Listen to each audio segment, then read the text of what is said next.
Good morning again, Dharma friends. Will you please put your hands together and join me in Gasho. This is from the Passages of the Pure Land Way, written by our founder Shinran Shonin nearly 800 years ago.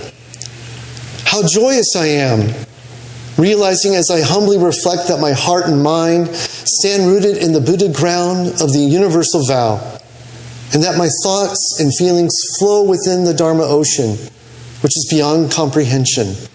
Namo Amida Butsu, Namo Amida Butsu, Namo Amida Butsu, Namo Amida Butsu, Namo Amida Butsu. Just going to move that out of the way a little bit. So good morning again, everyone. I'm so happy to be here with all of you today. And as I shared with the children, it brought me such joy to watch everyone offering incense in memory of our loved ones who have passed away. I also want to start off by saying thank you for chanting Amida Kyo with me. I'm a little rusty. I have not chanted Amida Kyo with the Sangha in almost 4 years. And I thought you all did really well, and I believe you even covered up a couple of mistakes I made during the chanting. So thank you for chanting so beautifully.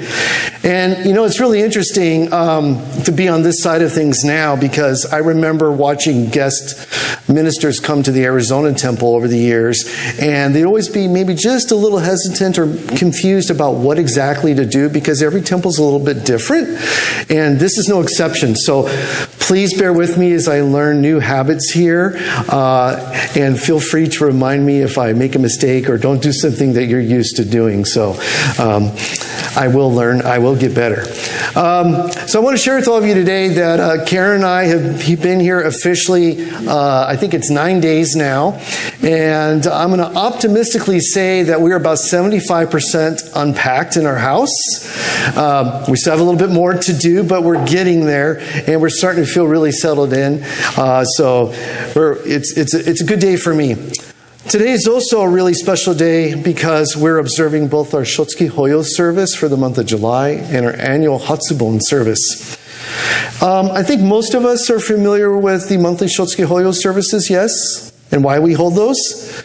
Yeah, we hold them every month to mark the anniversary month of someone's death when they passed into the Pure Land or were born in the Pure Land and became a Buddha. However, some of us may not be as familiar with the annual Hatsubon service.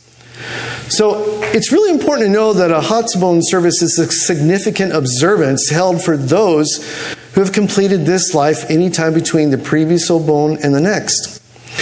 So why is it so important that we hold this special service to remember them? So in a couple of weeks, our temple is going to hold its Obon festival. And it's a time of joy when we'll dress up in our colorful yukata or happy coat, shop at the bazaar, eat delicious food. I remember a lot of people raise their hands, they like eating food. And we'll also dance underneath the beautiful Oregon sky. And of these activities, the dancing, or obonodori, is the most religiously significant thing that we do because it harkens back to a story from Shakyamuni Buddha's time. So, once upon a time, one of the Buddha's followers, Moggallana, or Mokurin in Japanese, he was really concerned that his deceased mother was suffering in a realm of suffering. And so when Mokurin shared his concern with Shakyamuni Buddha, the Buddha encouraged him to give a small amount of his rice, and he didn't have much to give, but some of his rice portion to his fellow monks so that this act would gain him merit, or good karma, good deeds, good bonus points, but gain him merit and give the monks added strength to meditate on freeing his mother from that realm of suffering. So Shakyamuni Buddha wasn't asking Mokurin to do a simple thing. Since Mokurin was also a monk, giving even some of his rice from his meager portion would mean that he would go hungry. But by doing so, he would ensure his fellow monks were better fed so that they could concentrate on freeing his mother. And this act of giving rice to free his mother, the very person who gave him his life, to free her from a realm of suffering, demonstrated Mokuren's selfless giving in several ways. First, he shared what little rice he had with his fellow monks. And second, this act of giving was not for his own benefit, but for his deceased mother, the woman who literally gave him nutritional nourishment from her own body when he was a baby. Indeed, it was through Mokuren's mother's own selfless giving of herself that allowed him to survive through childhood and eventually encountered the Buddha and learned the Dharma. If it wasn't for his mother, Mokuren might never have met the Buddha, so he could hear the precious teachings of the Buddha in his lifetime. Mokuren was not concerned for himself at all. He deeply wanted to make sure that the woman who had sacrificed so much for his benefit while she was alive was freed from agonizing in a realm of suffering. It said that the Buddha gave him the instructions to share his rice with his fellow monks, knowing that the outcome would be the freeing of his mother from a realm of suffering and her attainment of enlightenment. And he was so overcome with a profound sense of joy that he began dancing right there on the spot. Mokuren's dancing was also an expression of gratitude to his mother and Shakyamuni Buddha, who had both sacrificed so much in order for him to encounter the Buddha Dharma in his lifetime. And when we gaze upon the Obon lanterns or dance with joy during Obon Odori, we are all recreating Mokuren's profound expression of gratitude from over 2,500 years ago. Obon is important for us because we are being given a precious opportunity to say thank you to all the causes and conditions and people who made it possible for us to encounter the Buddhist teachings in our lifetime. Whether we were born in Buddhism or not, we would not be here today in this Hondo without the care and nurturing of so many people who gave things to us to ensure that the Dharma would pass from generation to generation. Things like this temple, things like this Sangha, things like this Onaijin. Their determination and sacrifice made this possible for each of us. This is still true even for those who came before us who weren't Buddhist. After all, my parents gave me life and made sure I was safe and loved while growing up. And they weren't Buddhist. They were Christian.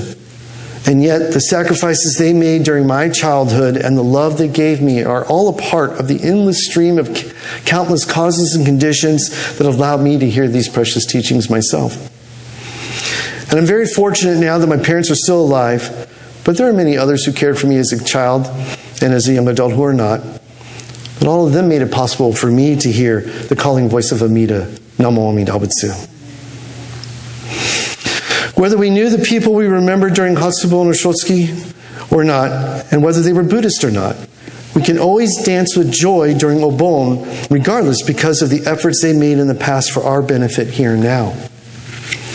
So in addition to expressing our appreciation for all those people and the immeasurable causes and conditions that have brought us here today, we're also, and most importantly, expressing our deepest sense of gratitude to Amida Buddha for providing a path for us so we won't end up in a realm of suffering after completing this life.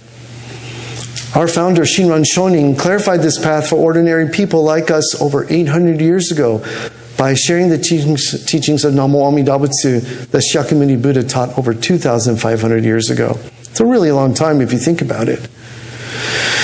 The teaching of Namo Amida Butsu, or the hearing of the Amida Buddha's name, is an encounter with boundless wisdom and compassion, or ultimate reality, which calls to us who are unable to live like the monks and nuns of old. When we hear Namo Amida Butsu with our whole heart and mind, and entrust ourselves to the inconceivable working of Amida Buddha just as we are, we find that there is no need for us to give up our secular lives. We are free to live them knowing that we will continue to live them imperfectly at times, despite our best efforts to be better people. It's incredibly liberating to live our lives in this way. So why shouldn't we dance with joy when we remember those who came before us, who contributed to our being able to hear Namo Amida Butsu? This is also why Obon is known as Kangi-e in Japanese. It means a gathering of joy. Because we joyfully gather as a Sangha to remember those who have left this life and yet who continue to influence and nurture us in our hearts and through Namo Amida Butsu, just like the Gatha we sang. That same joy, though, doesn't mean that we look away from death. In fact, it's through facing death honestly that the sense of joy during our lives here and now even becomes possible. We can discover this in a reading we often hear during funerals and memorial services, like today. The reading I'm referring to is Hakotsu Sho, or On White Ashes, which I will share shortly. It was written by Renyo Shonin over 500 years ago to be shared with fellow Nembutsu followers all across Japan. The letter is a reminder of just how fragile life is and how utterly helpless we are to control when and how and at what age death will occur, whether it's a loved one or ourselves. On White Ashes is a very heavy reading with phrases in it like, once the winds of impermanence have blown, our eyes are instantly closed and our breath stops forever. And family and relatives who grieve, but all to no avail. It's a heavy and seemingly dark message, isn't it? So where is the message of joy in this letter? That message can be found in the very last sentence of Renyo's letter, where he wrote, "We should all quickly take to heart the matter of the greatest importance of the afterlife and trust ourselves deeply to Amida Buddha and recite the Nembutsu." So please take a moment and think about this. How did you end up here today? What has permitted you to be here to contemplate what is of the greatest significance? Was it happenstance? Or some routine? Or was it because of the innumerable causes and conditions from the beginningless past and the efforts of those past loved ones whom we remember during this Hatsubon and Shotsuki Hoyo service?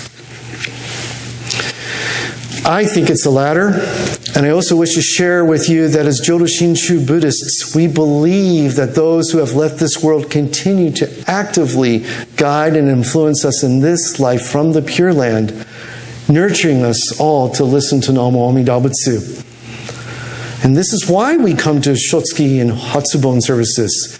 It's to listen to the Buddha Dharma of Namo Amida Butsu with our deepest gratitude to Amida Buddha, and to say thank you to Shinran Shonin, our departed loved ones, and all who came before us, so we can share this moment today as a Sangha.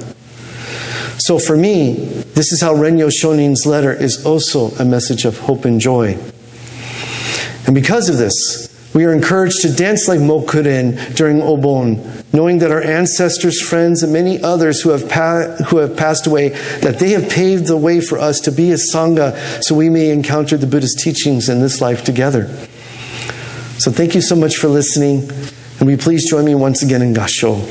Let us put our palms together as Dharma friends and recite the precious Nembutsu as a Sangha. How joyous I am, realizing as I humbly reflect that my heart and mind stand rooted in the Buddha ground of the universal vow, and that my thoughts and feelings flow within the Dharma ocean, which is beyond comprehension. Namo Amida Butsu, Namo Amida Butsu, Namo Amida Butsu, Namo Amida Butsu, Namo Amida Butsu, Namo Amida Butsu.